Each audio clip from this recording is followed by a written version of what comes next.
आइए बड़ी सुंदर भाव के साथ सभी गणेश जी की आरती करेंगे।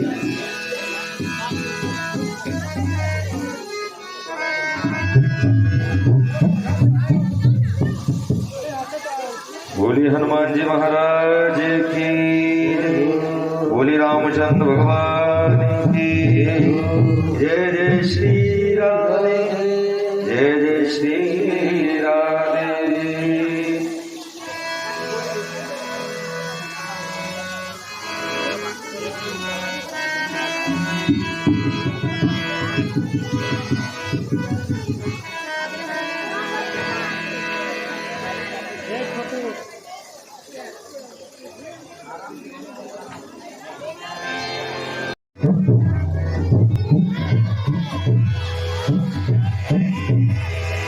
लाल देह लालीन से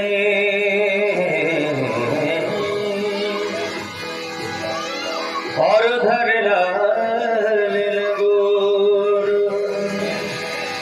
और वज्र देह रान बदन जय जय जय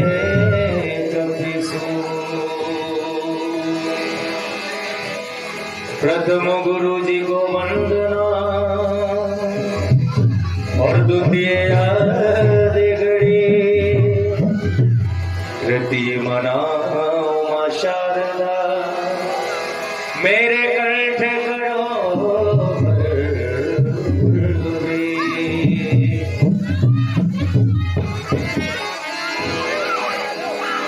श्री गुरु चरण सरोज रज निज मन मुकुर सुरा वर्णो रघुवर विमल जसो जो दायक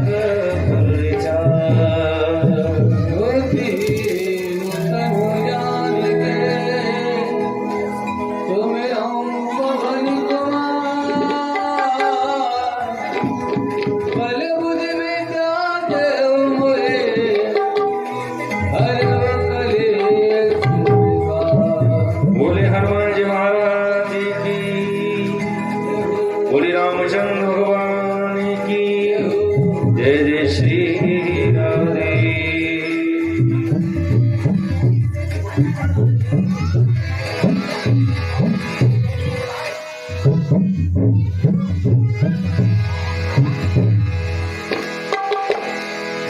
मंगल भवन अमंगल हारी द्रवोष दशरथ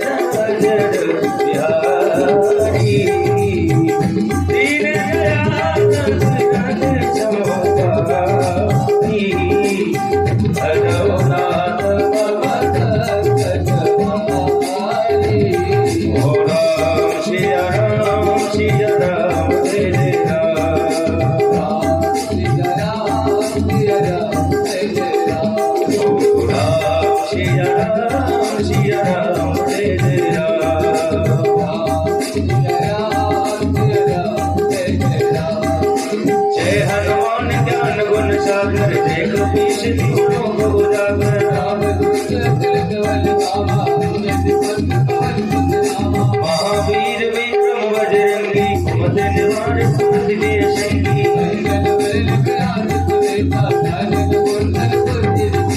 हाथ वज्र और ध्वजा विराजे कांधे मूंछ जनेऊ साजे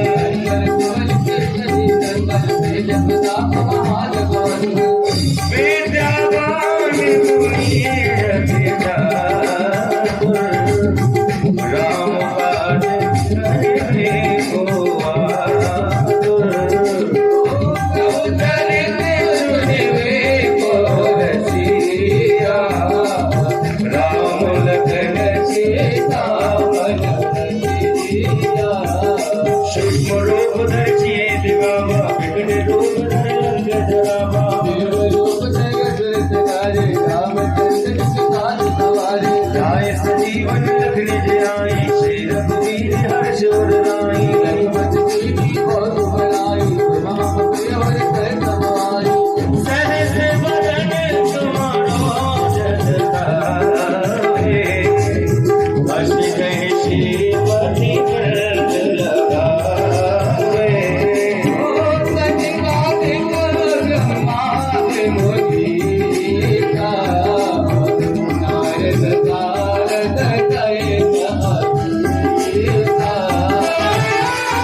तुम्हारी करना, तुम्हारा चुकाऊ करना।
स्वादित चरण कमल चिन्ह मकरंदाय भक्तजन मानस निवासाय श्रीरामचंद्राय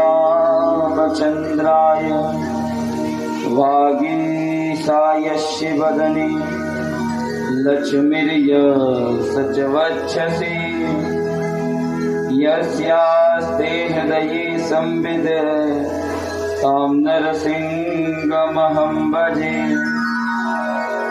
लंबोदरम परम सुंदरमेकदन्तं रक्तांबरं त्रिनयनं परमपवित्रम् उद्यादिवाकरकरोज्ज्वलकायकान्तं विघ्नेश्वरं सकलवेद नजामि लक्ष्मीनाथ समारंभां नाथयामुनिमध्यमाम् अस्मदाचार्यपर्यन्तां वन्दे गुरुपरम्पराम् ध्येयं सदा परिभवग् न भवीष्टदोहम् तीर्थास्पदं शिवविरिञ्चनुतं शरण्यम् मृत्यार्तिहं प्रणतपालववाग्विभूतं वन्दे महापुरुषते चरणारविन्दम् जय जय श्री राधारमण जय जय नंदकिशोर जय गोपीचित चोर प्रभु जय जय माखन चोर गोपाल बालम भवनैकपालम संसार माया मतिमोहजालम्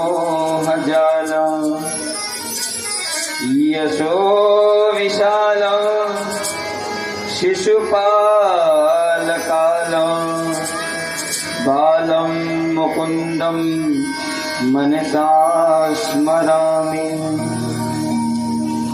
करता करे न कर सके गुरु किए सब होय सप्तदीप नवखंड में गुरु से बड़ा न कोई लाख बार हरि हरि कहें एक बार श्री हरिदास अति प्रसन्न श्री लाडले सदा विपिन को वास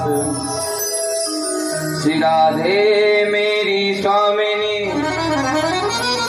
मेरा दे जी को दास जन्म जन्म मोहि दीजियो श्री वृंदावन को वास श्री चरणन में वास।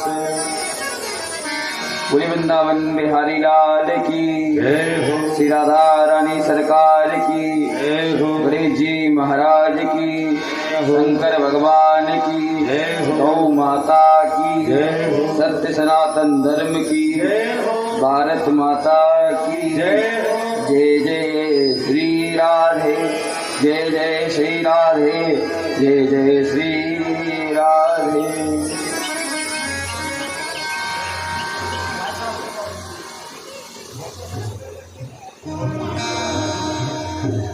मनवाणी को पवित्र करें और वृंदावन बिहारी के चरणों में प्रार्थना करें कि आप सबको सुंदर भगवान की कथा श्रवण करने की शक्ति प्रदान करें। हरे राम राम राम सीता राम राम राम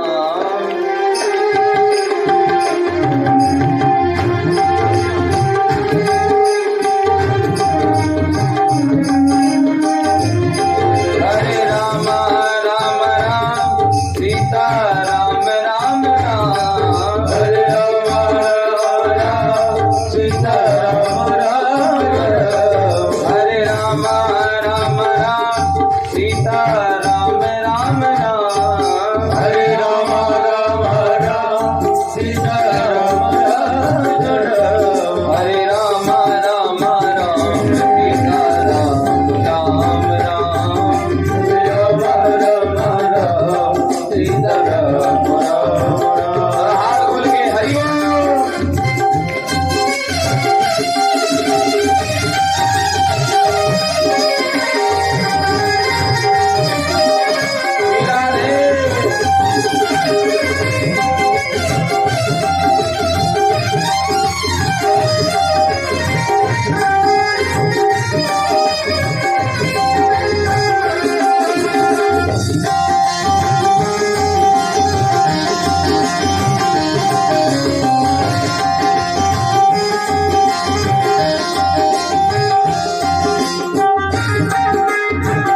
बजरंग बली के बल में इसकी महिमा भारी है। हाँ महिमा भारी है, हाँ महिमा भारी है।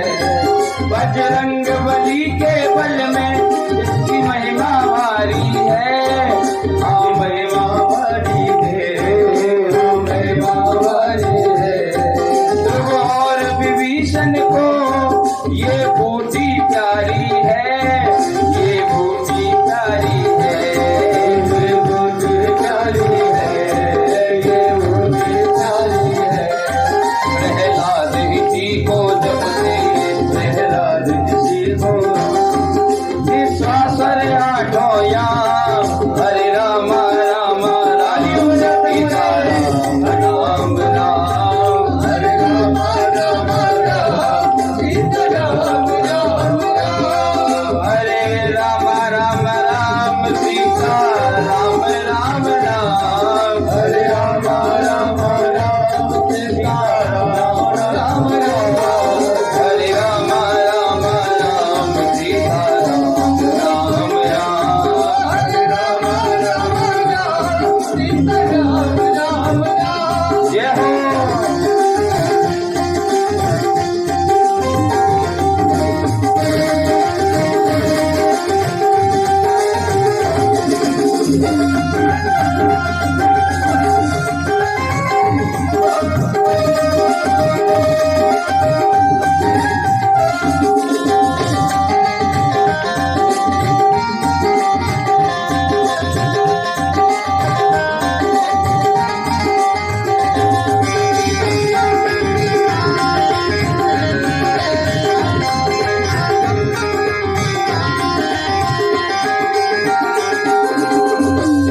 ब्रह्मा के चारों वेदों से ये नाम निकलता है, ये नाम निकलता है, ये नाम निकलता है।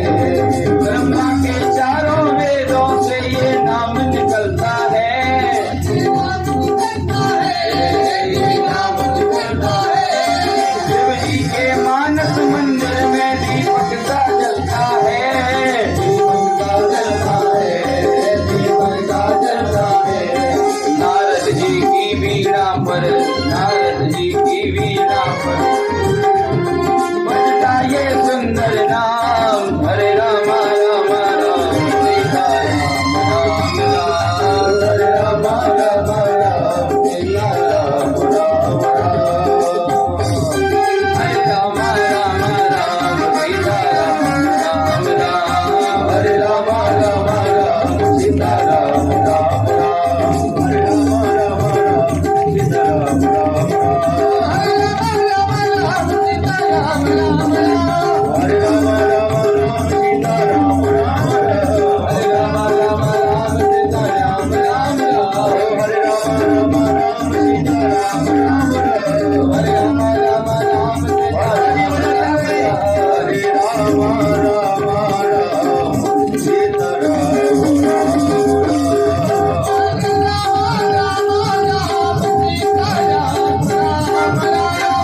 हरे राम राम राम सीता राम राम राम हरे राम राम राम सीता राम हरे राम राम राम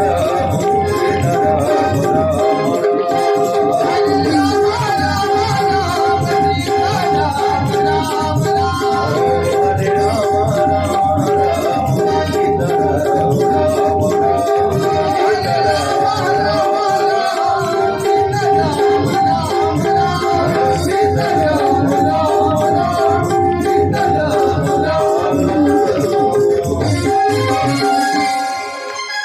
श्री वृंदावन बिहारी लाल की राजा राम गौड़ जी जिन्होंने स्वागत किया और साथ में सुशील जायसवाल जी दोनों ने 101 मुद्रा के साथ स्वागत सम्मान किया है। वो माता जी रोज आती हैं गुप्त में, उन्होंने 51 रुपये का सम्मान किया। जोरदार ताली बजा दी तीनों के लिए एक बार में। श्री वृंदावन बिहारी लाल की जय।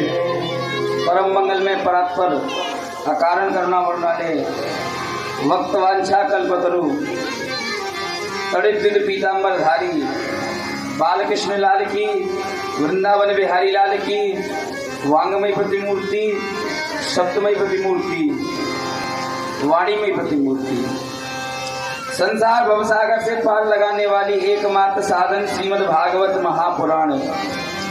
चतुर्थ दिवस की पावन बेला में प्रवेश करने से पूर्व आप सब मनवाणी को पवित्र करते हुए वृंदावन बिहारी के चरणों का ध्यान करिए। अपने अपने गुरु गोविंद भगवान का ध्यान करिए और अपने हृदय में भगवान का ही दर्शन करते हुए सिया राम में सब जग जानी, करहु प्रणाम जोर जुग पानी। हम और हमारे पूरे परिकर की ओर से आप सबको राधे राधे बोलो, राधे राधे राधे राधे। मैंने कल कह दिया था कि आज आप जगन्नाथगंज में नहीं बैठोगे, आज आपको जाना है गोकुल में, ब्रज में। और ब्रजवासी का पहला ही भाव क्या होता है? राधे। और कल तो राधा अष्टमी भी है। आज हमारे यहाँ नंदोत्सव हो रहा है और कल ब्रज में राधा रानी का जन्म होगा। बोले बरसाने वाली की।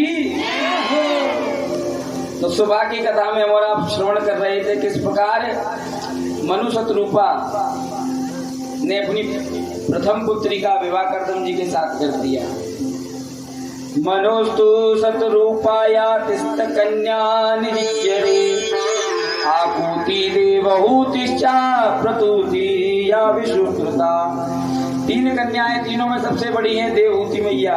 और देवहूति मैया ने जब याचना की तो कर्दम ऋषि ने प्रार्थना को सुन करके आज भगवान से प्रार्थना की तो स्वयं भगवान ही इनके घर चल के आए।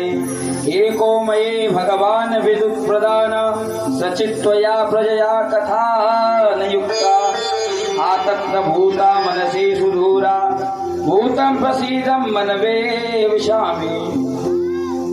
कपिल देव बन करके स्वयं भगवान आए, लेकिन मैया देवहूति इस बात को जानती है कि भले ही ये मेरे पुत्र बन करके आए हैं, लेकिन है तो ये साक्षात भगवान। और भगवान जब घर में आए तो भगवान का क्या करना चाहिए? बोले पूजन और वंदन।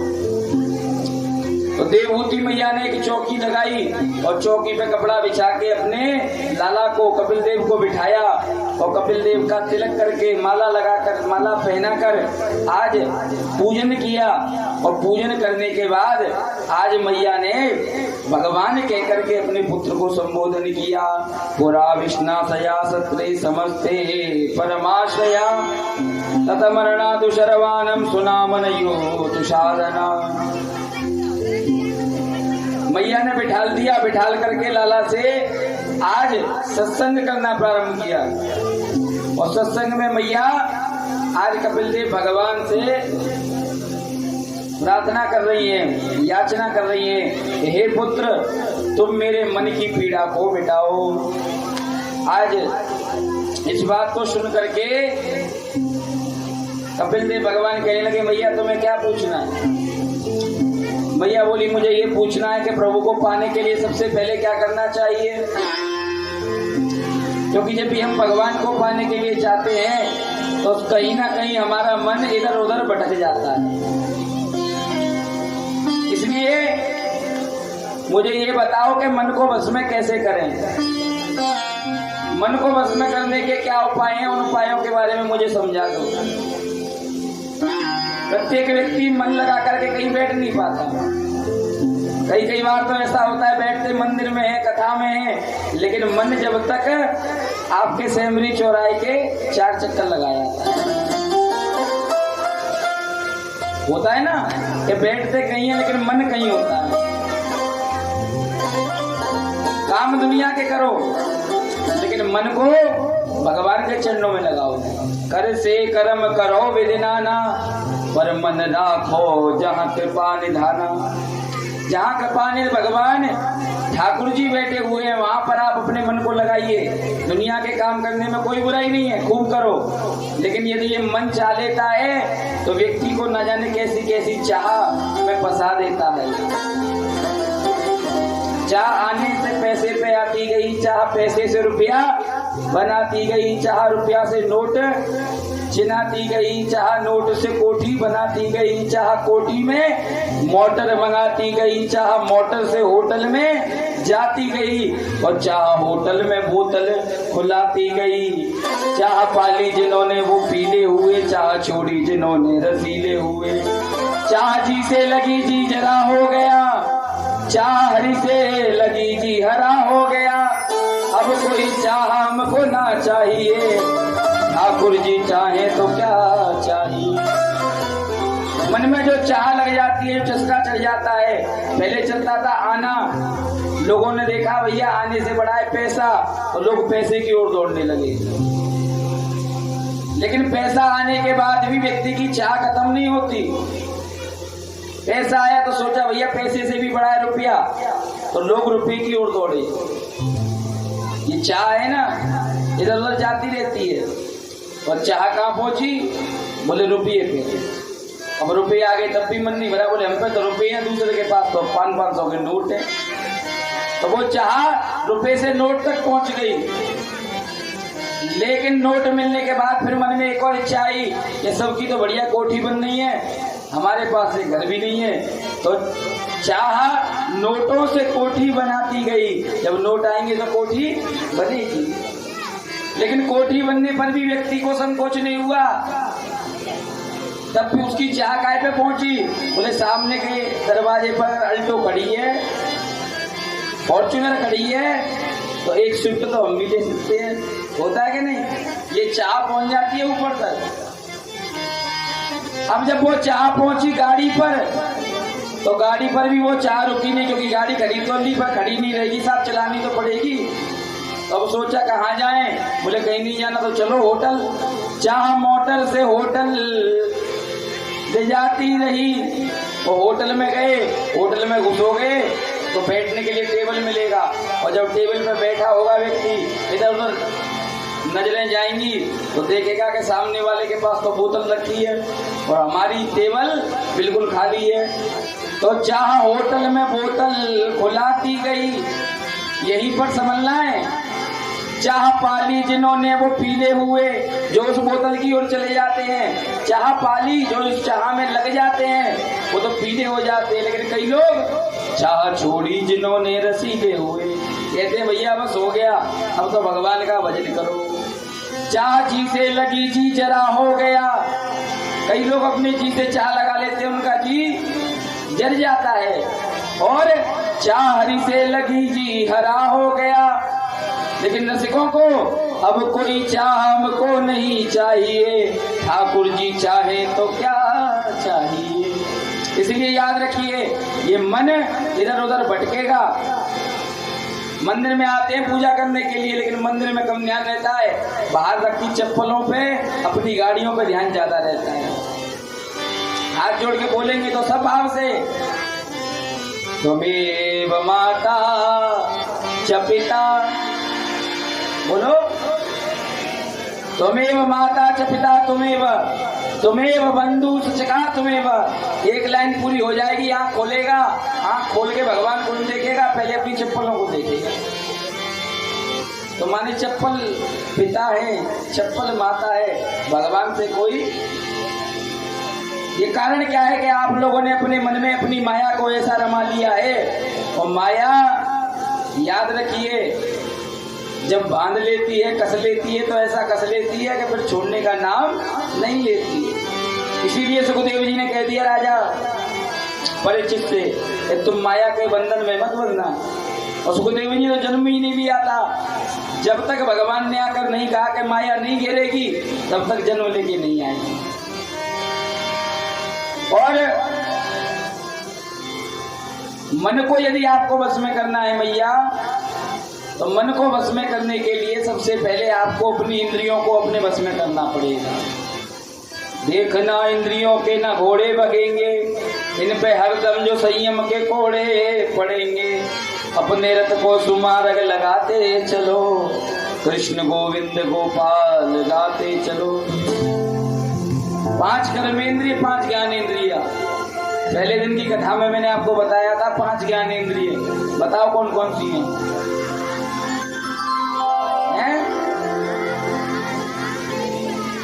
हाँ, अब पीछे वालों को याद नहीं है? याद है? देखो ये 5 ज्ञानेंद्रिय प्रत्येक व्यक्ति के पास है। प्रत्येक जीवात्मा के पास ये 5 ज्ञानेंद्रिय हैं। लेकिन इन ज्ञानेंद्रियों की इच्छा अलग अलग है। आंख को अच्छा देखना है और कान को अच्छा सुनना है और नाक को अच्छी सुगंध चाहिए और जीभ को अच्छे अच्छे मिष्ठान चाहिए, त्वचा को सुंदर स्पर्श चाहिए। लेकिन इन्हीं के चक्कर में आकर के पता है आपको, इन्हीं इंद्रियों के चक्कर में आकर के कितने जीव वैसे ही मर जाते हैं। जीव के चक्कर में आकर के मर जाती है मछली। ये जो रखना है ना, जीव जो चटोरी है,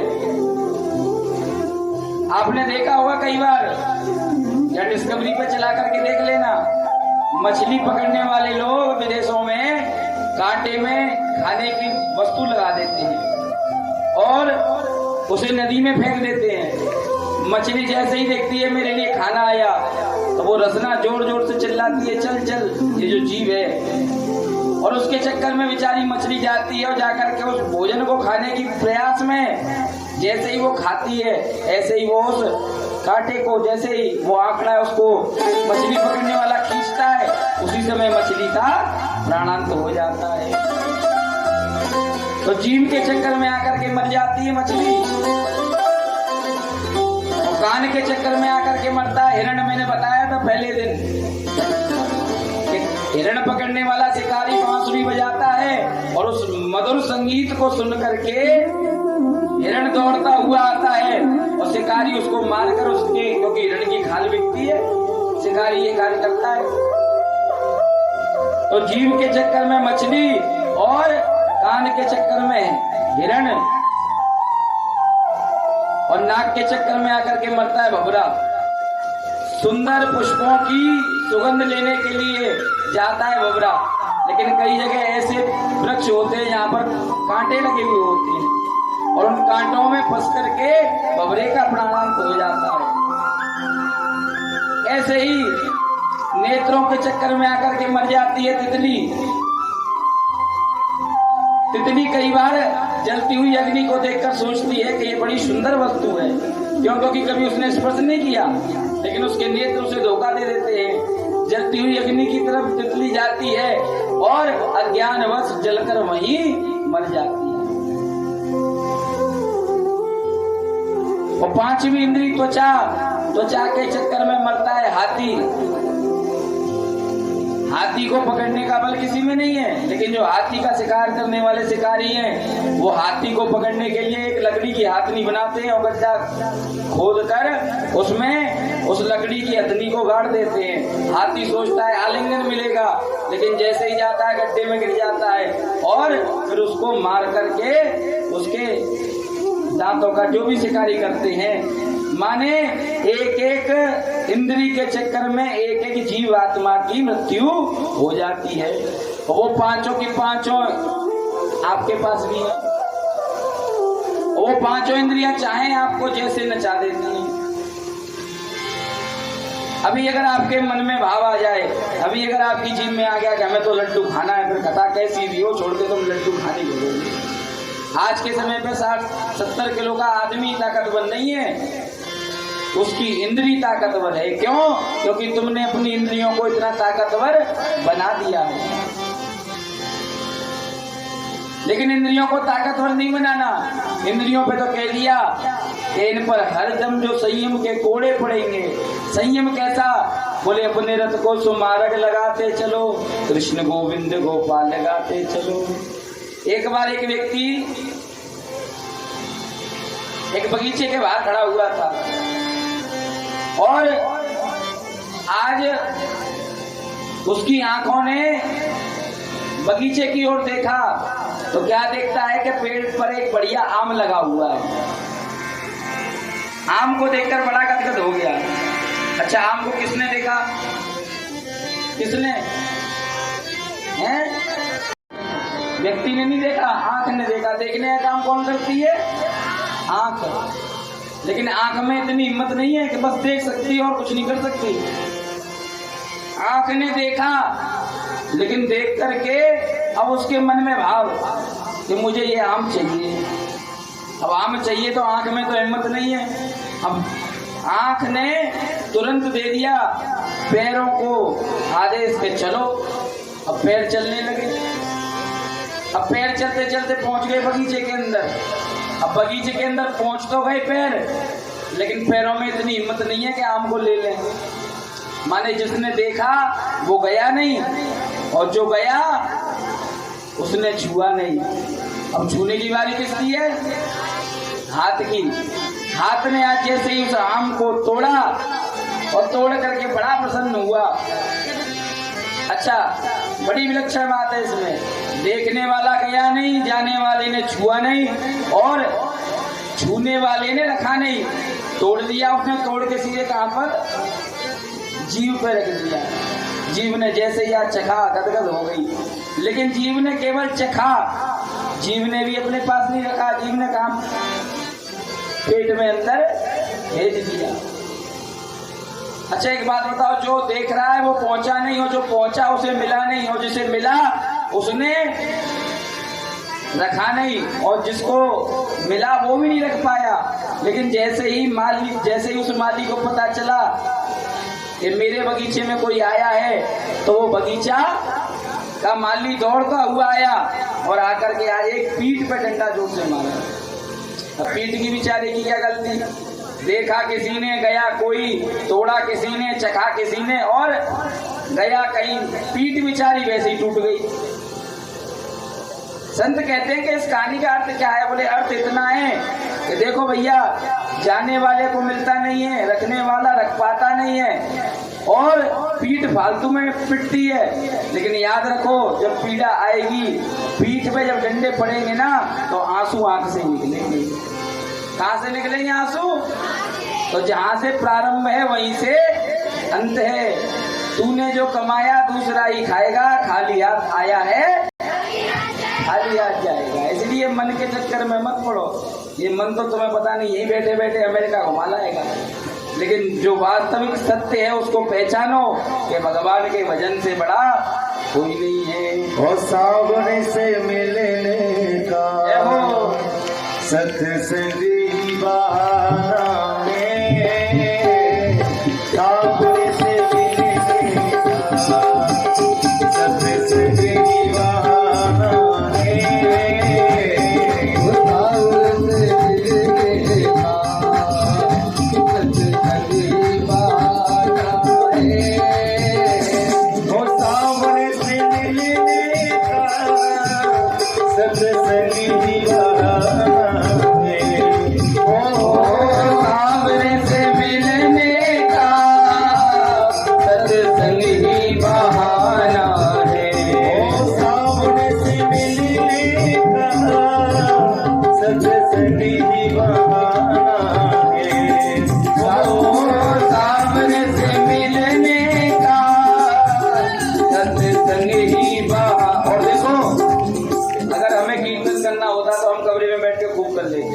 लेकिन यहाँ पर क्या होता है? संकीर्तन। देवता भी स्वर्ग में उनका अभिनंदन करते हैं जो भगवान के भजन में भगवान का वंदन करते हैं। सावरे से मिलने, ताली बजाते हुए, सावरे से मिलने का सत्संग दीवाना है, सावरे से मिलने का सत्संग दीवाना।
बरसाने की गलियों में ओ मेरी शाम का ठिकाना है, बरसाने की गलियों में ओ मेरी शाम का ठिकाना है। ओ सावरे से मिले देखा सत्संगी दीवाना है, सावरे से मिले देखा सत्संगी दीवाना है। अरे ओ सावरे से मिले देखा सत्संगी दीवाना है, ओ सावरे से मिले देखा सत्संगी दीवाना है। ओ चलो सत्य संगीति करे, ओ चलो सत्य संगीति करे, राधे हरि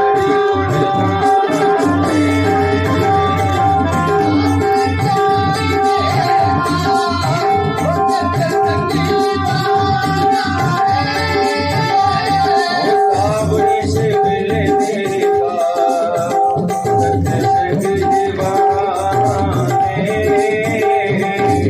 सावरे से मिले देखा सत्संगी दीवाना है, सावरे से मिले देखा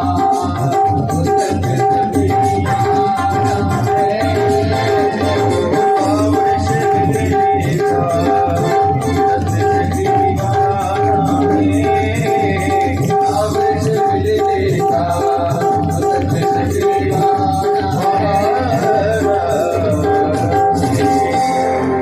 बोले श्री वृंदावन बिहारी लाल की।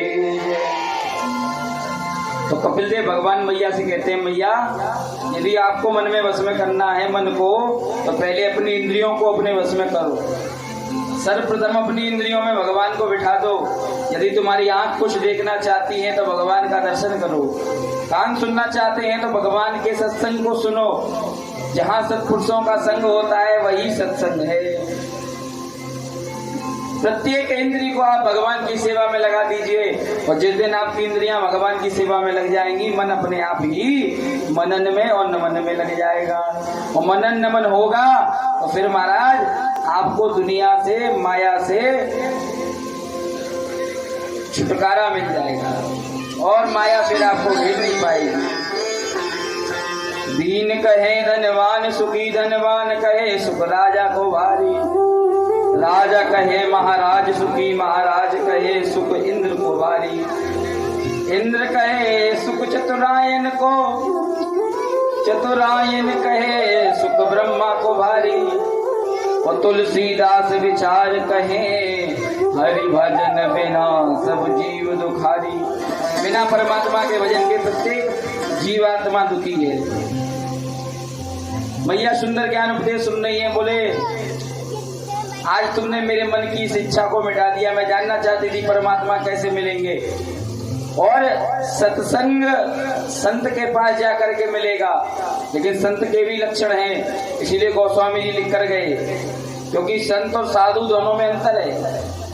साधु संत के तुम रखवारे, साधु संत के तुम रखवारे, असुर निकंदन नाम दुलारे, असुर निकंदन राम दुलारे।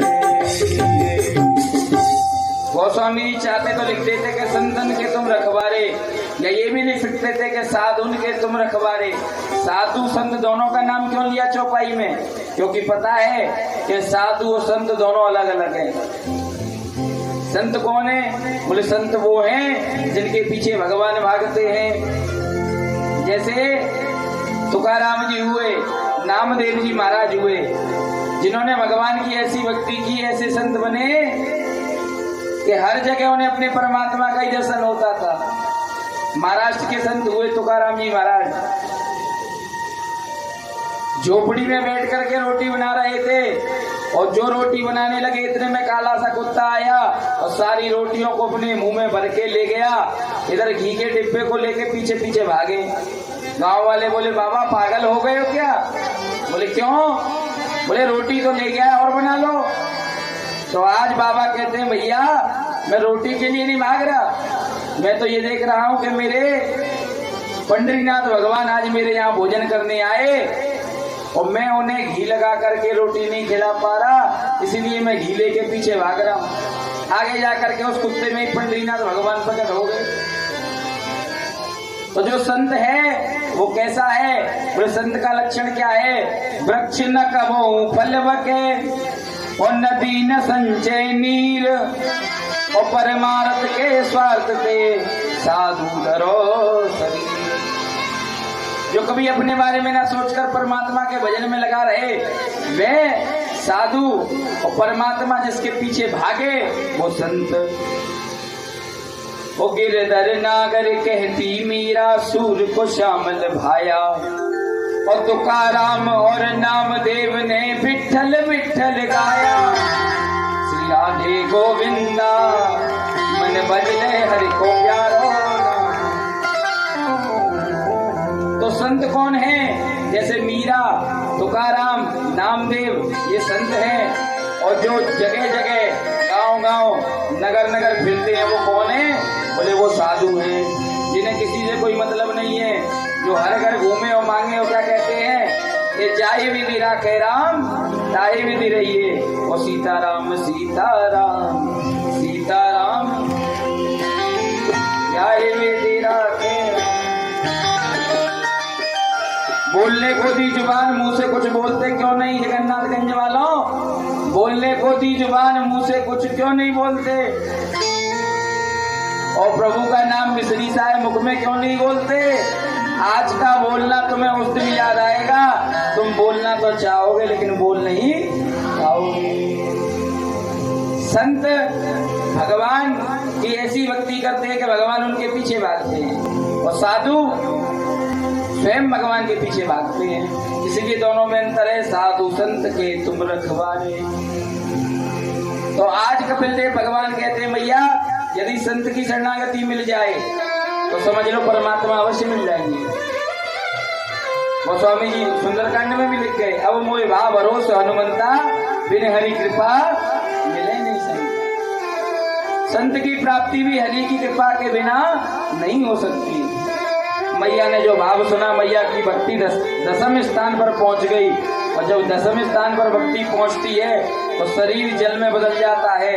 आज मैया देवहूति का पूरा शरीर जल के रूप में हो गया, और वहां उस आश्रम से सिद्धिदा नाम की नदी उत्पन्न हो गई। वो सिद्धिदा मैया की।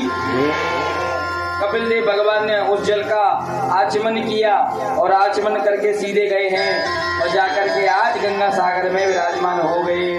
सारे तीर्थ बार बार गंगा सागर। सुखदेव जी कहते हैं राजा परीक्षित माता देवहूति का वंश यहाँ से आगे नहीं चला, लेकिन इनकी जो दूसरी बहन है प्रसूति, वो दक्ष प्रजापति को ब्याही, और आकृति जो इनकी तीसरी बहन है उनका विवाह रुचिर प्रजापति के साथ हुआ। दूसरे नंबर की बहन प्रसूति का विवाह जो दक्ष प्रजापति के साथ हुआ, उनके यहाँ पर जन्म लेकर के आई मैया सती, और उन्हीं सती मैया का विवाह बाबा भोलेनाथ के साथ हुआ। लेकिन मैंने आपको बताया था कि पार्वती को नींद क्यों आई। सती ने जब गलती की, भगवान को भगवान मानने से इनकार कर दिया, तो आज भगवान ने भी त्याग कर दिया। लेकिन लीला हुई कहाँ? हरिद्वार के कनखल में।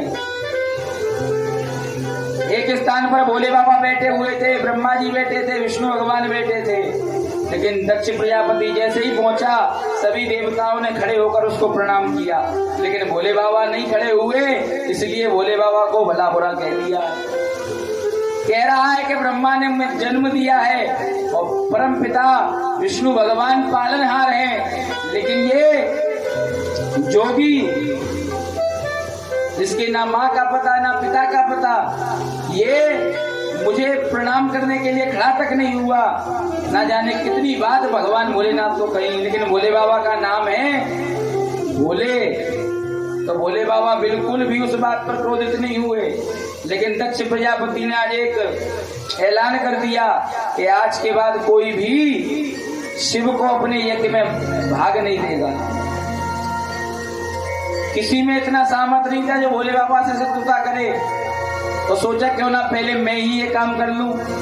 आज दक्ष प्रजापति ने अपने यज्ञ रख दिया और यज्ञ में आज दक्ष प्रजापति ने सभी गंधर्वों को, सभी देवताओं को निमंत्रण दिया। ब्रह्मा जी को बुलाया, विष्णु भगवान को बुलाया, लेकिन वो वहां नहीं आए। लेकिन गंधर्वादी जाने लगे। आज कैलाश पर्वत पर मैया सती ने देखा कि इतने सारे विमान कहाँ जा रहे हैं। एक विमान को रोक करके मैया प्रश्न करती हैं, कहाँ जाते हो? तो आज गंधर्व कहते हैं, मैया आज हम आपके घर जा रहे हैं। बोले क्यों? बोले आपको नहीं पता? बोले आपके पिता दक्ष प्रजापति ने आज यज्ञ रखा है। जो सुना सती मैया ने आज मन में भाव जग गया, क्योंकि मातृकुल है। भोले बाबा के पास गई, भोले बाबा से बार बार याचना प्रार्थना करने लगी। भोले बाबा ने मना कर दिया, बोले नहीं, बिना बुलाए जाना नहीं चाहिए। आवत ही हर से नहीं, नैनन नहीं स्नेह, तुलसी वहां न जाइए, चाहे कंचन बरसे नेह।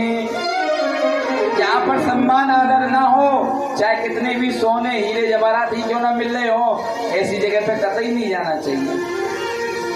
समझ आया, लेकिन ना समझाने पर भी नहीं समझी। क्यों? क्योंकि अब जान गई थी सती भी कि अब मेरा समय आ गया है। तो जाने के लिए ज्यादा जिद की। भोले बाबा ने गणों को साथ भेजा और जैसे ही गणों को लेकर के आज पहुंची हैं, सभा में प्रवेश किया। सभी लोग आज सती की ओर देख रहे हैं कि अंदर यज्ञ में शिव जी को भाग नहीं है, लेकिन ये सती मैया कैसे आ गई और बिना बुलाए वैसे गई थी। बहनों ने हंसी उड़ाई। बहनों ने आज कहा बिना बुलाए तुम आ गई, लेकिन उस सभा में एक ऐसी थी जिसने प्रेम से उससे मिलन किया। साधन भलाई मिलीक माता, साधन भलाई मिलीक माता, भगनी मिली बेमेद मुस्काता, भगनी मिली बेमेद मुस्काता, साधन भलाई मिलीक माता, साधन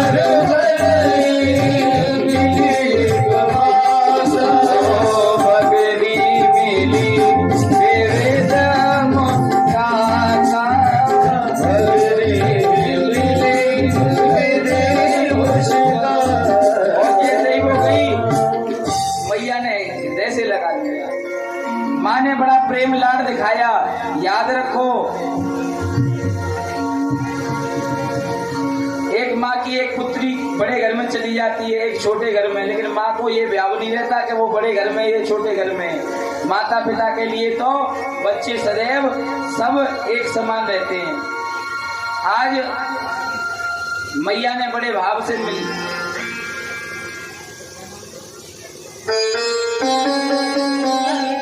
दिलीप कुमार जी 1 रुपये श्रीमद् भागवत को अर्पित कर रहे हैं और साथ में एक बढ़िया डायरी दे रहे हैं। वृंदावन बिहारी लाल की ताली बजा दो भैया के लिए। सबका सम्मान कर रहे हैं। जो सम्मान करता है उसका भी सम्मान करना हमारा फर्ज है। इसलिए आपकी कथा का सम्मान कर रहे हैं, तो आप भी इनके लिए ताली बजाकर सम्मान कर दिया करो। आज मैया ने बड़े भाव से हृदय से लगा लिया और मैया मिली। क्यों? क्योंकि माँ के सामने सब बच्चे बराबर होते हैं। एक बच्चे की सरकारी नौकरी लग जाती है, एक बेचारा प्राइवेट नौकरी करता है। अब ऐसा तो नहीं है कि माँ की नजरों में वो सरकारी वाला ज्यादा बढ़िया है। माँ के लिए सब समान है, माता पिता को सबकी आती है और यही भाव मैया का था। इसलिए मैया ने आज हृदय से लगाया।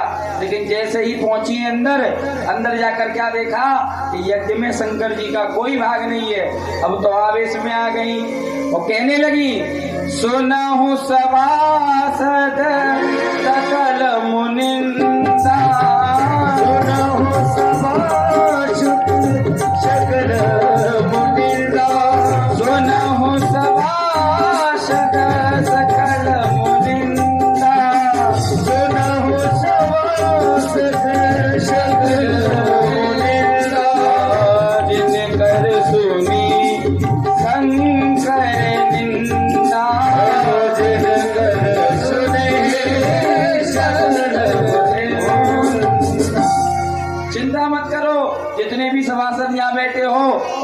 जिसने आज इस यज्ञ में, इस यज्ञ के होते हुए पाप को देखा है, और जिसने इस यज्ञ को सुना है, और जिसने शंकर जी की निंदा को होते हुए भी रोक नहीं लगाई, सबको फल मिलेगा।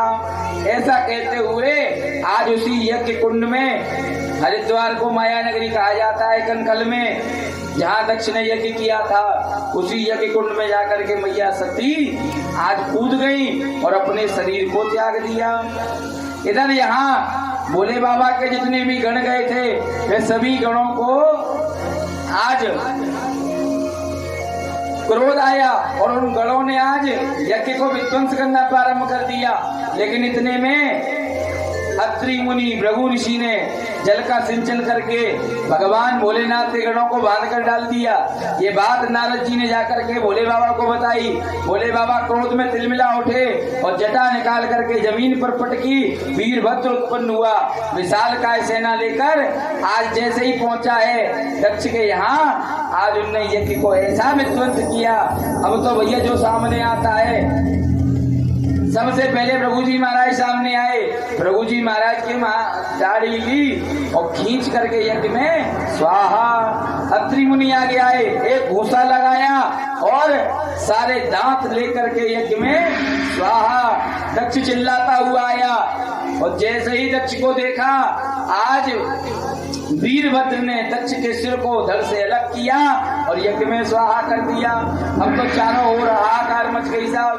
इधर ब्रह्मा जी विष्णु भगवान उतर के आए और कहने लगे, भैया दक्ष का किया जैसा था वैसा फल उसको मिल गया, लेकिन अब सबके सब समझ जाओ और भोले बाबा का ध्यान करो। सबने भोले बाबा का ध्यान किया। कर्पूर गौरम करुणावतारम संसार सारम भुजगेन्द्रहारम सदा वसंतम हृदयारविंदे भवम भवानी सहितम नमामि। और भोले बाबा का एक नाम है आशुतोष, जो जल्दी प्रसन्न हो जाते हैं, इसलिए भोले बाबा प्रसन्न हो गए और सभी मिलकर गाने लगे।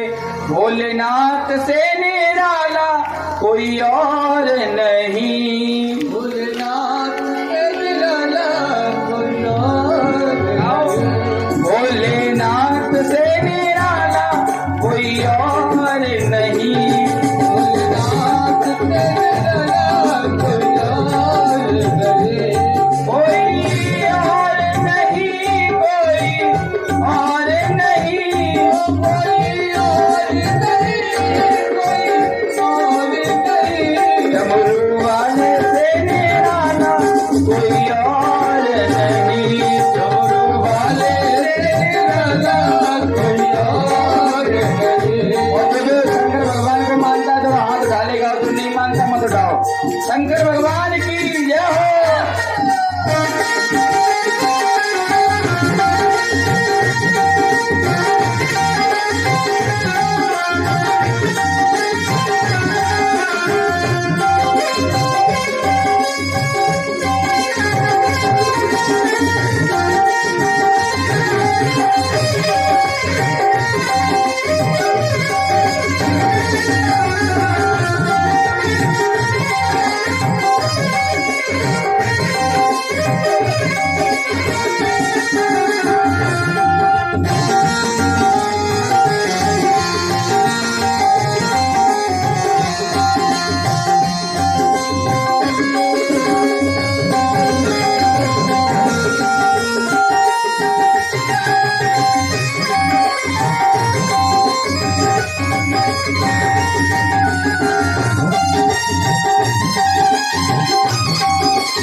विनायक गुप्ता श्रीमद भागवत को 101 रुपये और सबको 51 रुपये देकर सम्मानित कर रहे हैं। ताली बजाते जोरदार इनके लिए।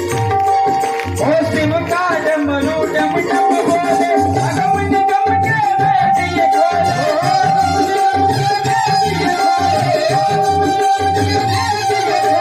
शिव का डमरू, ओ शिव का डमरू डम डम बोले, अगम निगम के वेद ये खोले।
अब जब करवट बदले बाप चमकने अगले पिछले बाप चमकने अगले पिछले बाप चमकने अगले पिछले ओ मुझको बचाने वाला और नहीं भोलेनाथ से निराला कोई और नहीं भोलेनाथ से निराला कोई और नहीं डमरू वाले से निराला कोई और नहीं भोलेनाथ से निराला कोई और नहीं भोलेनाथ से निराला कोई और हरि ओम।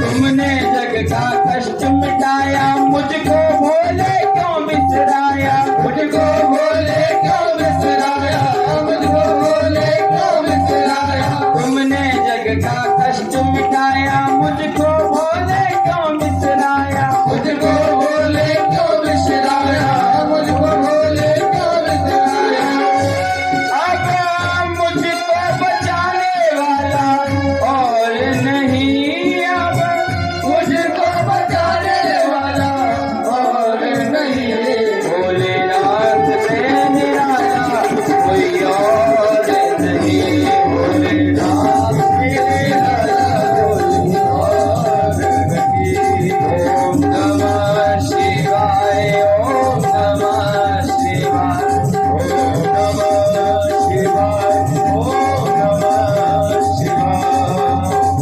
गंगाधराय शिव गंगाधराय ओम नमः शिवाय ओम नमः शिवाय ओम नमः शिवाय ओम नमः शिवाय। शंकर भगवान की नमः। पार्वती पते हर हर महादेव।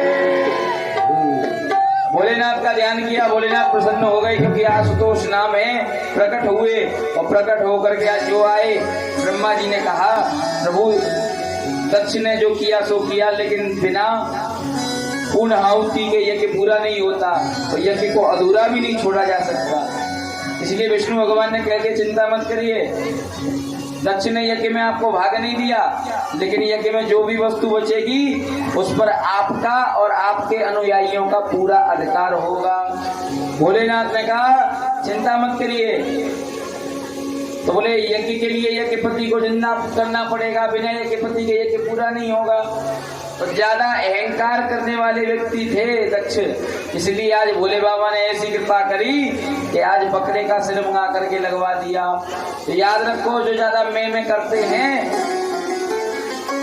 ज्यादा अहंकार करते हैं, भगवान उन्हें बकरे का सिर प्रदान कर देते हैं। बोलो शंकर भगवान की। तो आकृति प्रसूति का प्रसंग सुना करके भगवान ने मनु जी महाराज के दो पुत्र प्रियव्रत और उत्तानपाद के चरित्र को बताया। प्रियव्रतोत्तानपादो शतरूपा पुतासुदे वासुदेवा कलया रक्षा जगतः न संस्कृतौ।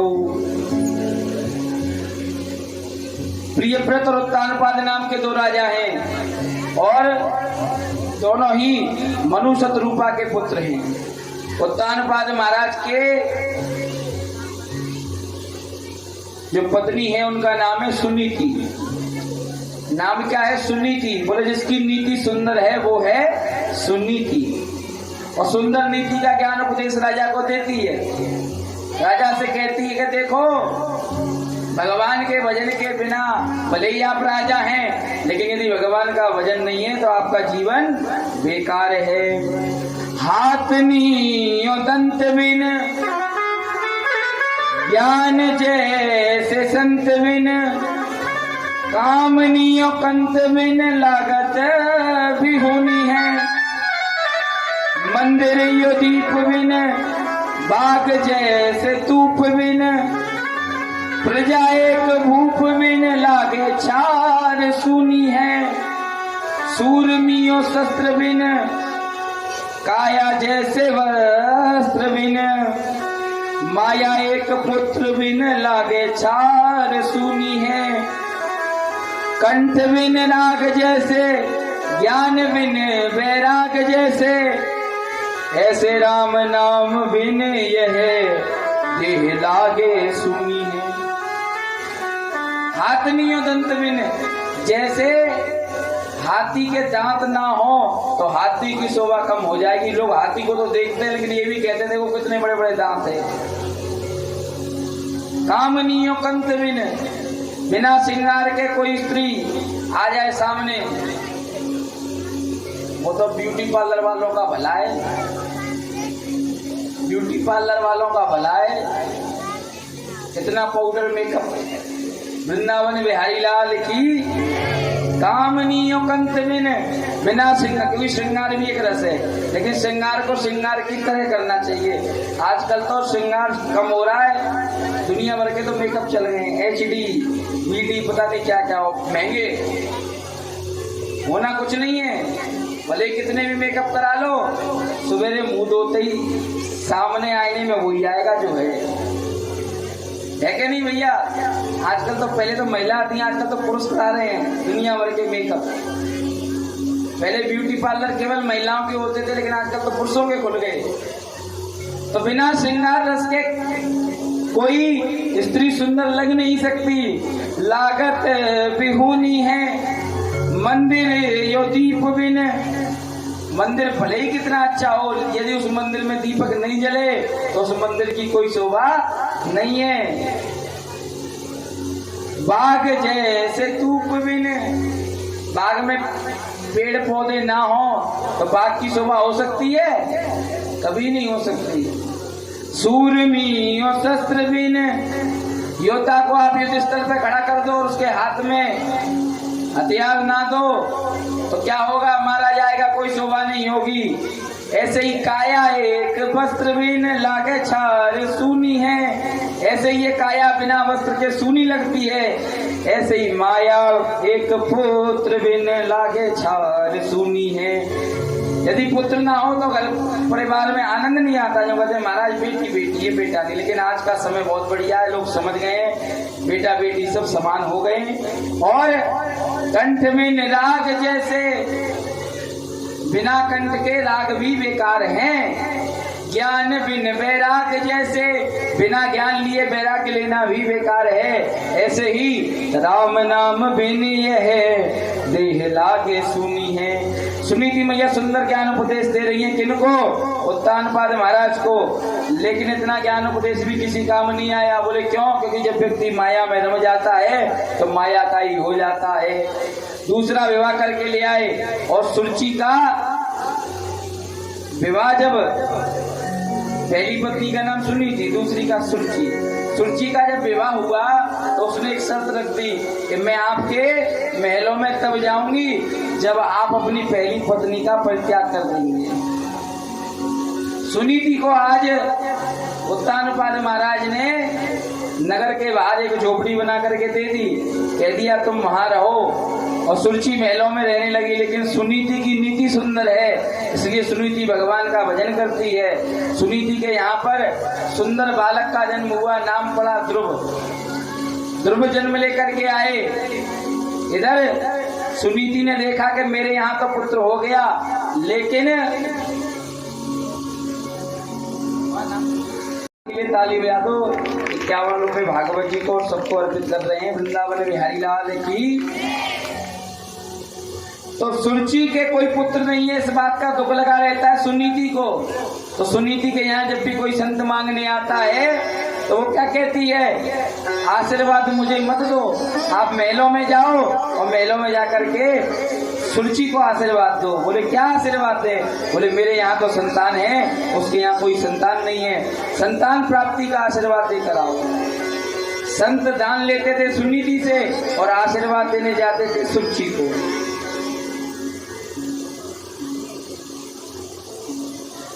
वृंदावन बिहारी लाल की। सुरुचि को संतों ने ब्राह्मणों ने आशीर्वाद दिया तो उसके यहाँ पर भी एक पुत्र उत्पन्न हुआ। सुनीति का हुआ ध्रुव और सुरुचि का हुआ उत्तम।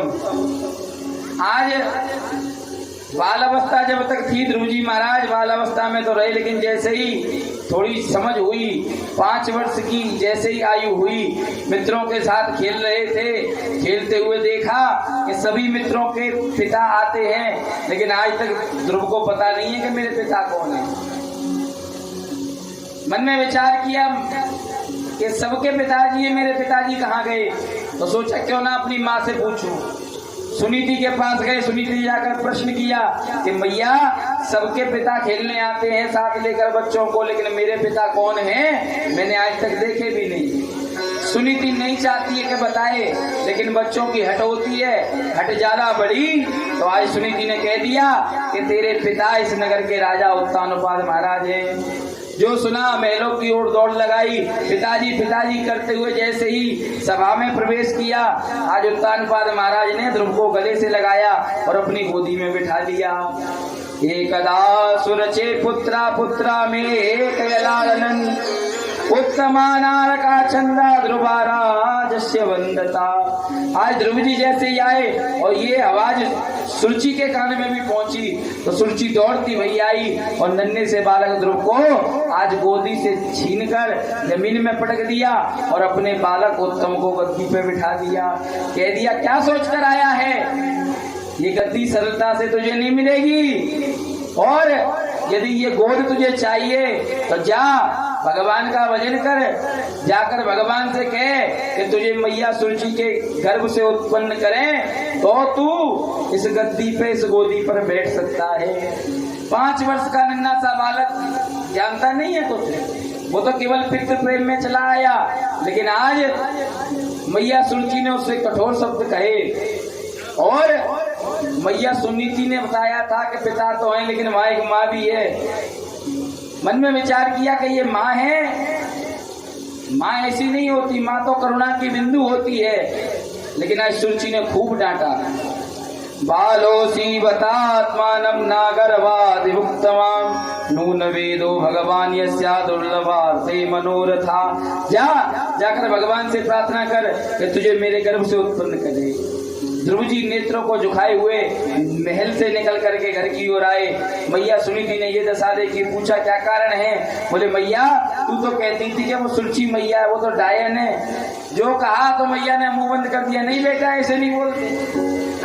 बोले माँ तुम तो उनकी तारीफ करती थी, लेकिन वो तो मुझसे भला बुरा कहने लगी। बोले क्या कहा? बोले ये कहा इस गोदी में तू तब बैठेगा जब तू मेरे गर्भ से आएगा। कह रही थी कि जाकर भजन कर। अब सुनीति मैया की नीति देख लो कितनी सुंदर है। आज की मैया होती डंडा लेके लड़ने पहुंच जाती है, तेरी इतनी हिम्मत मेरे बच्चे से ऐसे बोलेगी। लेकिन सुनीति की नीति सुंदर है। सुनीति बोली कोई गलत बात नहीं बोली तेरी माँ ने, सही तो कहा, जा भगवान का भजन कर। माँ मंगलतात परमेशु भद्वे जनो यद्व यद्यताम सत्यम सच्च विहत्वेनम भगवानम उदरे ग्रहित। कह दिया बेटा तू व्यर्थ में चिंता मत कर, जाकर भजन कर। सोचो किसी की माँ ऐसी होंगी जो 5 वर्ष के बालक को जंगल में भेज दें, लेकिन ये नीति सुनीति की थी। सुनीति ने कहा कोई बात नहीं, जा बेटा, और तुझे जाना है और जाकर के भजन करके अपना ही नहीं मेरा भी नाम करना है। वो तुमको जाना है, प्रभु को पाना है, तुमको जाना है, प्रभु को पाना है। स्वागत।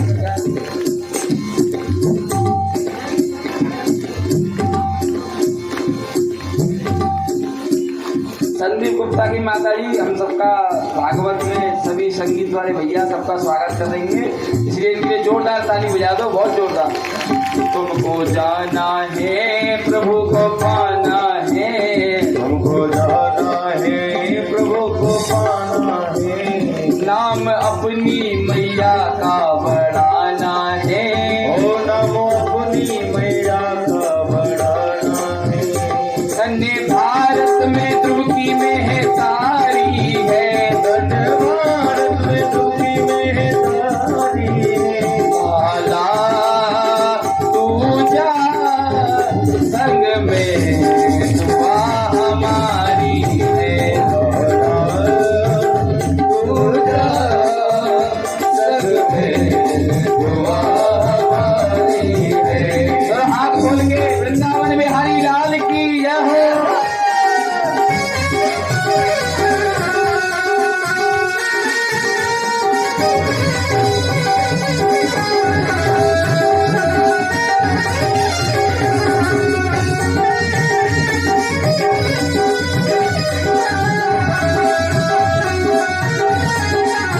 संदीप गुप्ता जी की माता जी ने सबको राम नाम का पटका और 51 रुपए दे करके सम्मानित किया। जोरदार ताली बजा दो।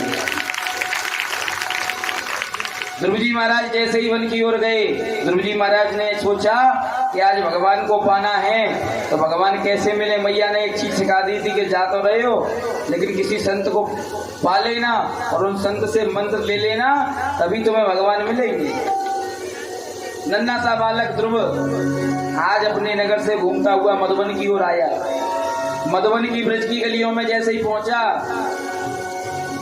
सब विचार कर रहे हैं, देवता जय जयकार कर रहे हैं। देखो तो सही, 5 वर्ष की अवस्था में भजन करने निकला है।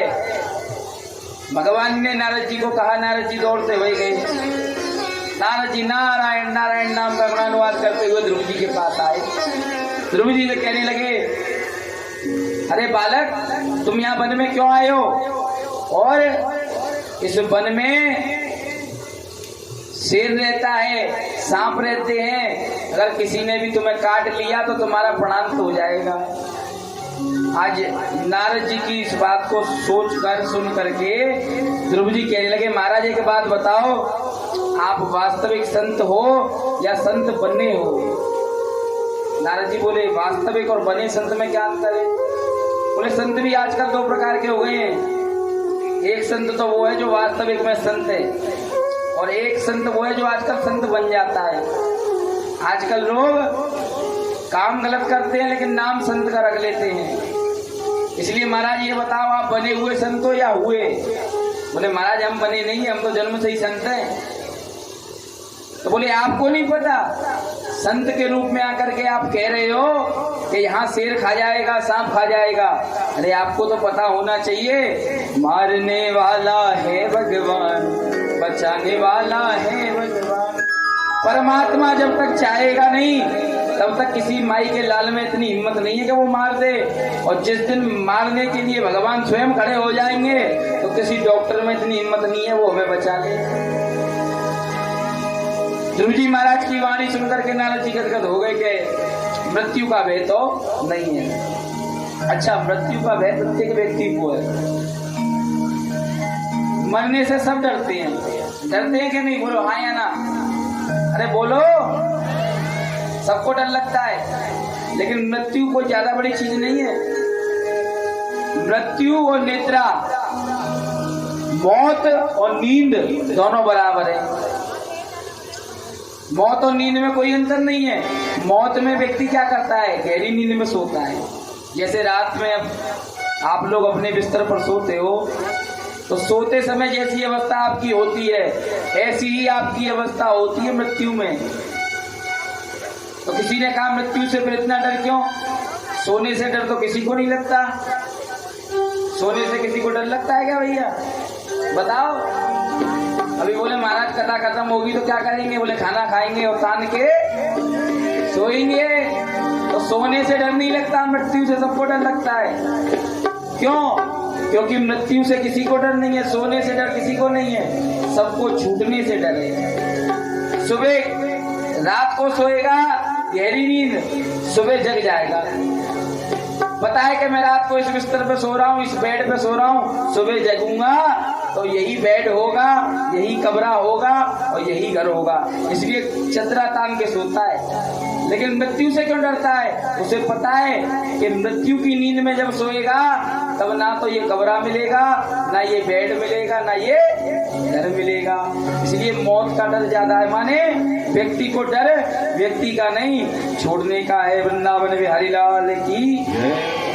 श्री बाबा नागेश्वर सेवा समिति समिति की तरफ से श्रीमद् भागवत कथा में आए हुए सभी भक्तों श्रोताओं का हार्दिक स्वागत अभिनंदन। ताली बजा दो, आपका स्वागत अभिनंदन कर रहे हैं ये। और निवेदन करती है कि जिन भक्तों ने चंदा देने की कहा था समिति के पास पहुंचाने का कष्ट करें एवं भंडारे में जो भी सहयोग अपनी स्वेच्छा से देना चाहता है वो समिति से मिल ले। जिन्होंने वादा किया है, जो वादा किया है वो निभाना पड़ेगा, जो किया वो निभाओ भैया। और भंडारे में जो भी आप दान देना चाहें कमेटी को दे दें। बोल वृंदावन बिहारी लाल की। तो व्यक्ति को डर कैसे लगता है? बोले मरने से कोई नहीं डरता। जैसे रात में सोते हो ऐसे ही मरने को, ऐसे ही नींद को मरना कहा जाता है। डर तो केवल इस बात का है कि सुबह जगेंगे तो घर मिल जाएगा, वही बेड मिलेगा, वही अलमारी तिजोरी मिलेगी, वही घरवाली मिलेगी। लेकिन मरने पे जब सोएगा तब ना तो वो घर मिलेगा ना वो घरवाली मिलेगी। इस बात का डर ज्यादा है। लोग मरने से नहीं, छूटने से डरते हैं। तो इस छोड़ने के डर के चक्कर में मत पड़ो। इसीलिए द्रौपदी जी ने कह दिया कि देखो मरना मराना सब भगवान के हाथ में, और आप संत हो। नारद जी बोले चलो ठीक है ये बात है, लेकिन एक बात और बताओ। बोले क्या? बोले एक और बात, घर में तुम रहते थे, तुम्हारी माँ तुम्हारे लिए ना जाने क्या क्या बनाकर तुम्हें खिलाती होगी, लेकिन आज तुम जंगल में आ गए, यहाँ तुम्हें खाने को पकवान नहीं मिलेंगे। अब तो ध्रुव जी महाराज ने फिर से अपना माथा पीट लिया। महाराज मुझे लग रहा है तुम डुप्लीकेट संत हो। बोले क्यों? बोले इसलिए कि तुमको नहीं पता, जब दांत नहीं तब दूध दियो, अब दांत दिए कछु और देगो, जल में थल में बल में छल में, सबकी ले तो सो मेरी हुलेगो। जो परमात्मा जन्म देने से पहले माँ के उदर में दुग्ध प्रदान कर देता है, माने जन्म लेने से पहले ही व्यवस्था कर देता है, आज जब हम यहाँ हैं तो क्या वो आज व्यवस्था नहीं करेगा? ध्रुव जी महाराज की बात सुन के नारद जी समझ गए। बोले एक प्रश्न और है बस। ध्रुव जी बोले महाराज तुम परीक्षा लेने आए हो? बोले हाँ यही समझो हम परीक्षा लेने आए हैं, बस एक छोटा सा प्रश्न और है। बोले ये बताओ कि भगवान कहाँ मिलेंगे? या जंगल में तो तुम आ गए, लेकिन तुम्हें पता है भगवान कहाँ है? ये सुन करके ध्रुव जी कहने लगे आप संतो आपको नहीं पता? वैसे तो मैंने सुना है हरि व्यापक सर्वत समाना, प्रेम से प्रकट होए में जाना। सब जगह हरि है, लेकिन किसी संत के माध्यम से यदि मंत्र मिल जाए तो हरि जल्दी मिल जाते हैं। अब तो नारद जी गदगद हो गए, जय जयकार करने लगे, ध्रुव जी से कहने लगे धन्य है धन्यो क्षत्रिय बालका। हमने तो क्षत्रियों का बल केवल रणभूमि में देखा था, लेकिन आज तो भक्ति में भी क्षत्रिय बालक श्रेष्ठतम हो रहे हैं। आज ऐसा भाव देखते हुए नारद जी ने ध्रुव जी को मंत्र दे दिया और नारद जी बन गए ध्रुव जी के गुरु। कह दिया जाओ अब तो तुम मदमस्त हो करके मधुबन की गलियों में ओम नमो भगवते वासुदेवाय इस नाम को गाओ। ध्रुव जी महाराज गए, एक आसन होकर बैठे। तिरांत्रे त्रिनाते प्राप्ते कपयस्ते तिराशना आत्मा या शरण ये मासा नित्यम वेद दया हरि। आज बैठ करके 3 दिन में नियम कैसा रहा कि एक दिन भजन करने बैठे हैं, दूसरे दिन उठ करके विचार किया, थोड़ी भूख लगी, क्योंकि 5 वर्ष की अबोध अवस्था है। क्यों? क्योंकि अभी कोई आदत नहीं है भजन करने की। बेर खाए, बेर खा करके अपना भोजन किया, फिर बैठे भजन करने, फिर 2 दिन बाद उठे, फिर सोचा कि और खा लूं, फिर थोड़े बेर खाए, फिर बैठ गए। अब तो 5 दिन के लिए लगातार बैठे। पंचमे मासयुक्तेनम जिस्वासो नृपाजता ध्यानम ब्रह्माय काकेना ततस्तो मृतया चला। 5 दिन बाद उठे हैं, जल पिया, जल पी करके ऐसे बैठे, अब तो अपनी श्वास को ही जीत लिया। श्वास श्वास से बार बार भगवान का भजन करने लगे, और जो भगवान का भजन दृढ़ हुआ तो स्वयं भगवान चल के आ गए। बोले नारायण भगवान की, नैवाभिधो भगवाना प्राणचरणाभितात्मजा विदेहितन्मोनु यज्ञानं प्राप्तं या शरणाश्रयम्। आज ध्रुव जी महाराज ने भगवान को पाया, लेकिन भगवान आकर कहाँ बैठे? बोले ध्रुव जी के हृदय में। और जैसे हृदय में भगवान बैठे, आज ध्रुव जी ने अपनी श्वासों को रोक लिया, श्वासों को रोक लिया। श्वासों में ऐसी भक्ति रम गई थी कि श्वास भी उनके हिसाब से चल रही थी। सांसों की माला पे सिमरू में प्रभु का नाम, अपने मन की मैं जानू मेरे मन की रात।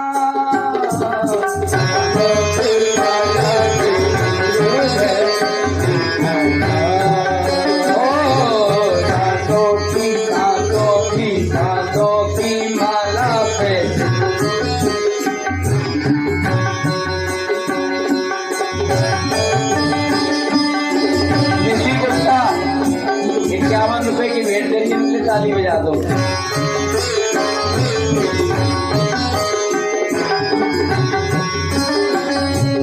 प्रीतम का कोई दोष नहीं है, प्रीतम का कोई दोष नहीं है, वो तो है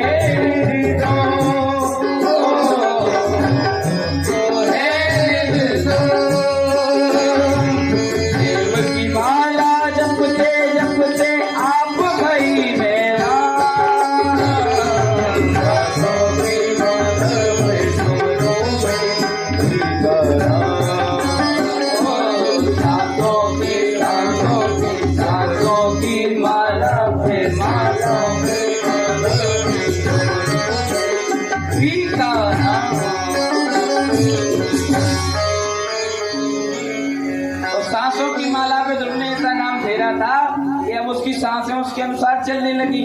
और आज सांसों ने ही रुक करके भगवान को बंदी बना दिया।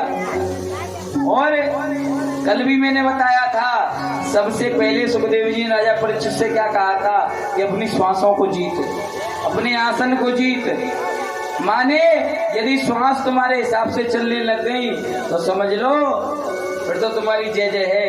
ये तन कीमती है मगर है विनाशी, सदा श्वास धन के भरोसे न रहना, निकल जाएगी पल भर में जहां से, सदा उस क्षण के भरोसे न रहना। जिनको तू मेरा मेरा कहेगा वो ही न प्यारे तेरा रहेगा। ये घर मेरा, ये गाड़ी मेरी, ये सब कुछ मेरा, लेकिन भैया ये भी तेरा नहीं रहेगा। उस एक दिन के, उस एक मिलन के भरोसे न रहना। ये तन कीमती है मगर है विनाशी, सदा श्वास धन के क्या न रहना, भरोसे न रहना। आज ध्रुव जी महाराज ने रोका, चारों तरफ त्राही त्राही मच गई, सब विचार करने लगे क्योंकि भगवान की श्वास रुक गई। अब तो भगवान ने सोचा कि अब समय आ गया, भगवान ने अपना बल दिखाया।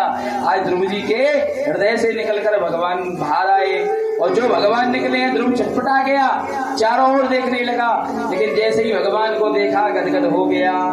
सातम विक्षिप्तया मानम हरियादात्म संसृता, कृतांजलि वये नानम या विष्णु जनप्रिया।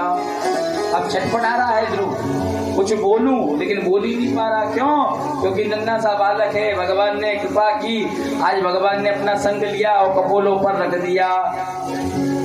ब्रह्मण्ये कयानन्यम परस्मानम कृपया कलो।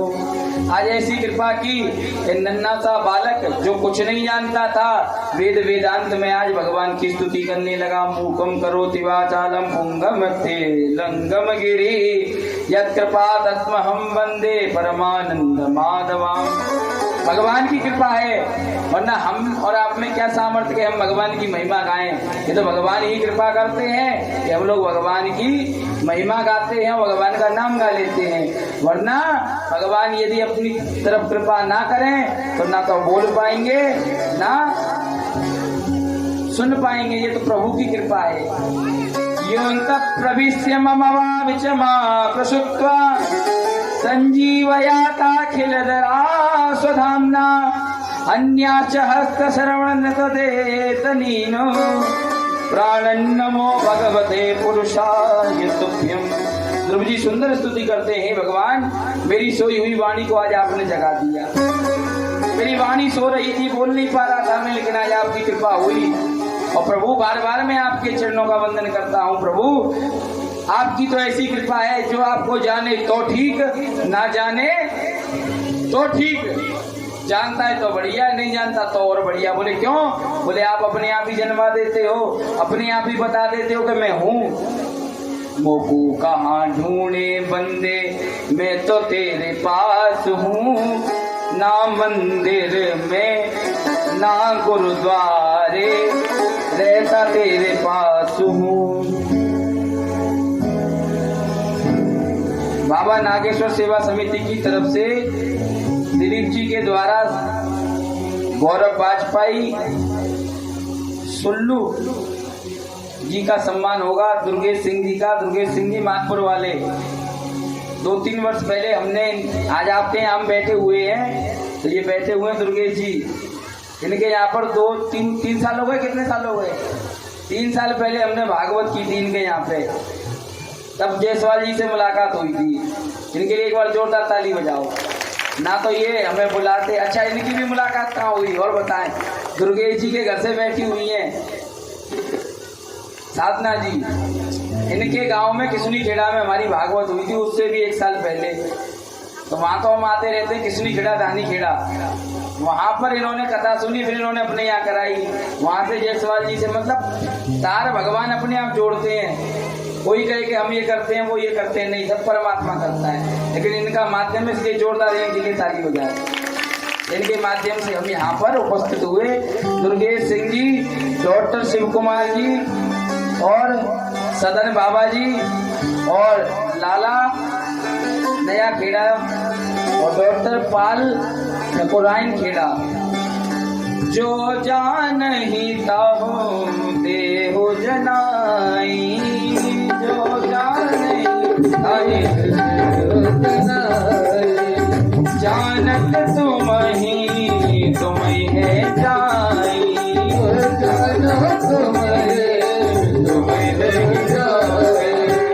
ओ मादानो जोशित की नाई, ओ मादानो जोशित की नाई, सब ही नचावत राम गोसाई, सब ही नचावत राम गोसाई। श्री राम जय राम जय जय राम, श्री राम जय राम जय जय राम, जो नहीं चाहे देहु जनाई, जो नहीं चाहे देहु जनाई। जानत तुम ही है जाई।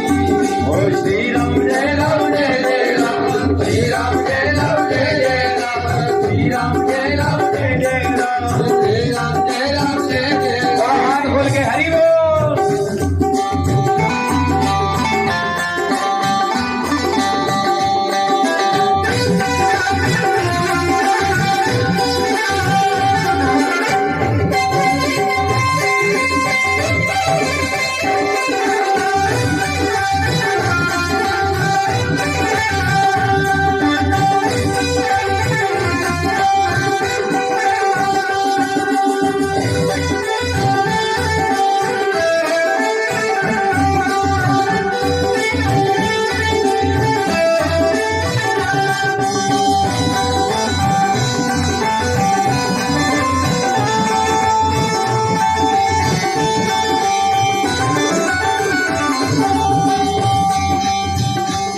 मेरी झोपड़ी के भाग्या खुल जाएंगे, राम आएंगे।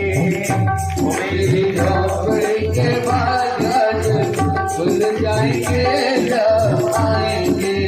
एक बार हाथ उठाकर ये बताओ, ये भजन किन किन को आता है? मैं नाम भूल जाऊँ नहीं सबको आता है। सबके नाम भूल जाऊँ नहीं जाऊँ। देखो गौरव वाजपेयी जी सल्लू जी ने 101 रुपए दिए और लाला नारायण नया खेड़ा वालों ने भी 101 रुपए दिए और दुर्गेश भैया ने 501 रुपए दिए और विनय जी आए थे उन्होंने 51 रुपए दिए। इनके लिए जोरदार ताली बजा दो। हरि बोल। मेरी झोपड़ी के भाग आज खुल जाएंगे राम आएंगे। मेरी झोपड़ी के भाग आज खुल जाएंगे राम आएंगे। ओ राम आएंगे आएंगे राम आएंगे। ओ राम आएंगे आएंगे राम आएंगे। ओ राम आएंगे आएंगे राम आएंगे। ओ राम आएंगे आएंगे राम आएंगे। ओ मेरी खुशी आके भाग आज जाग जाएंगे राम आएंगे। मेरी झोपड़ी के भाग आज खुल जाएंगे राम आएंगे। यही भजन अगर हम अपनी तरफ गा रहे होते और तो हमें कहने की जरूरत नहीं पड़ती। आप और ऐसे बैठे हो सिमरी जैसे तुम्हारा राशन कार्ड चोरी हो गया है, उसकी गम में बैठे हो, वो भी बन जाएगा। लेकिन अगर वास्तव में राम के आने की खुशी है अयोध्या में तो खड़े हो जाओ अपनी जगह पर और थोड़ी नच करके हाजिरी। मेरी झोपड़ी के भाग आज खुल जाएंगे राम आएंगे। मेरी झोपड़ी के भाग आज खुल जाएंगे राम आएंगे। मैंने नाचने की बोला ना कि खड़े होने की बोला। खड़े हो रहे तो सोच समझ के खड़े हो। अब देखो सब बैठ रहे हैं। अरे भैया वो कुछ तो आधे तो कम से कम खड़े रहो, नच करके हाजिरी लगाओ। मेरी झोपड़ी के भाग आज खुल जाएंगे राम आएंगे। मेरी झोपड़ी के भाग आज खुल जाएंगे राम आएंगे। राम आएंगे तो अंगना सजाऊंगी। राम आएंगे तो अंगना सजाऊंगी। ओ दीप जला के दिवाली में मनाऊंगी। दीप जला के दिवाली में बनाऊंगी। ओ मेरे जन्मों की और देखो एक बार इनके लिए ताली बजाओ। दुर्गेश जी के लिए तो कम, इनके लिए ज्यादा बजाओ क्योंकि इन्हीं के माध्यम से हम दुर्गेश जी के यहाँ आए थे और फिर यहाँ पर आए थे। हरि बोल।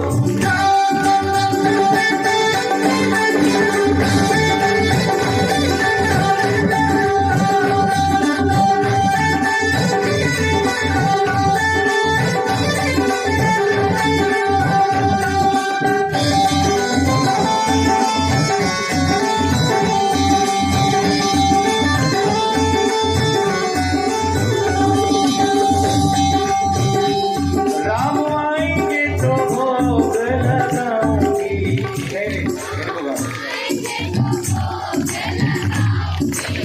हो राम आएंगे तो भोग लगाऊंगी। बहुत बड़ा काम हो जाएगा अगर आपने भोग लगा दिया। इतना ही काम कर लो। ओ राम आएंगे तो भोग लगाऊंगी। अच्छा भोग कहाँ क्या लगाया था सुमरी मैया ने? जोर से बोलो। हो मीठे मीठे पेड़ राम को खिलाऊंगी। दोनों हाथ उठाओ सीधी सीधी और तालियां बजाते हो।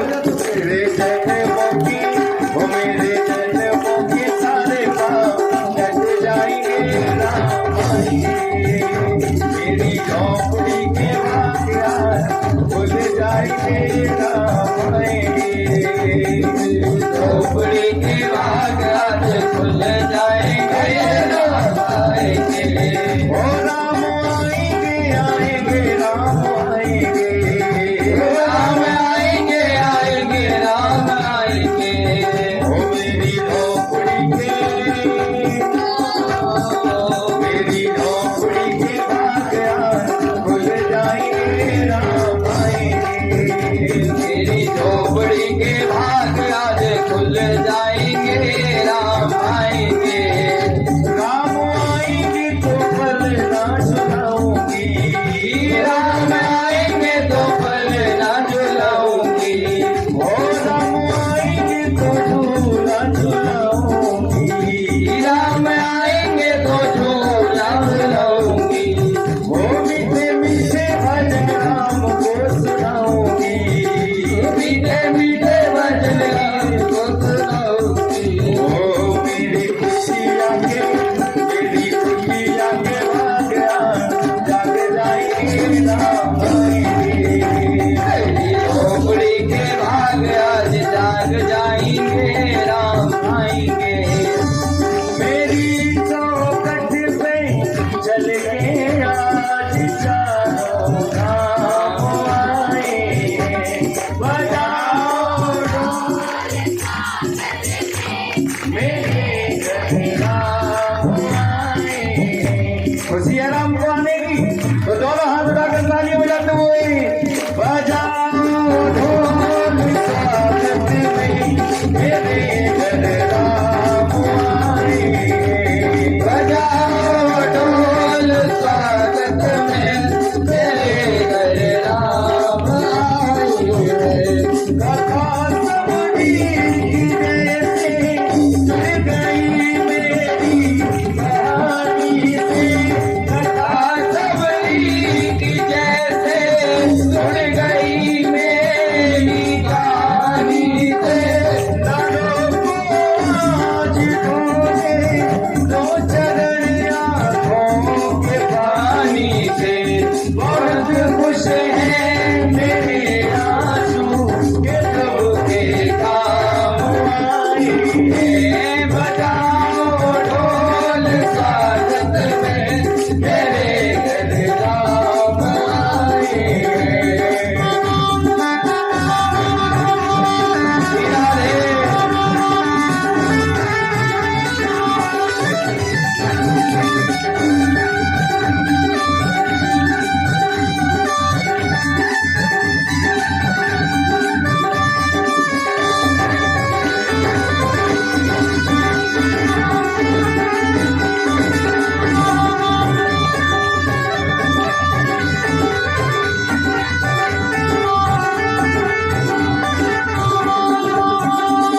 तुमको पाके क्या पाया है सृष्टि के कण कण से पूछो।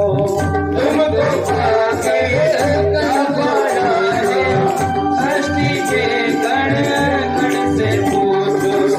तुमको खोटी नाजुक क्या है कौशल्या के मन से पूछो।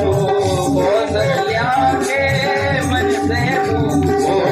कौशल्या के मन से पूछो। प्यार मेरे ये अभागे वादीन के भाग जागे। बड़ी लंबी इंतजारी हुई नबूवत तुम्हारी हुई आई है सवारी। संदेशे आज खुशियों के हमारे नाम आए। बजाओ ढोल स्वागत में मेरे घर राम आए। बजाओ ढोल स्वागत में मेरे घर राम आए। मेरी नौबत में चल के आज चारों धाम आए। बजाओ ढोल स्वागत में मेरे घर राम आए। मेरे घर राम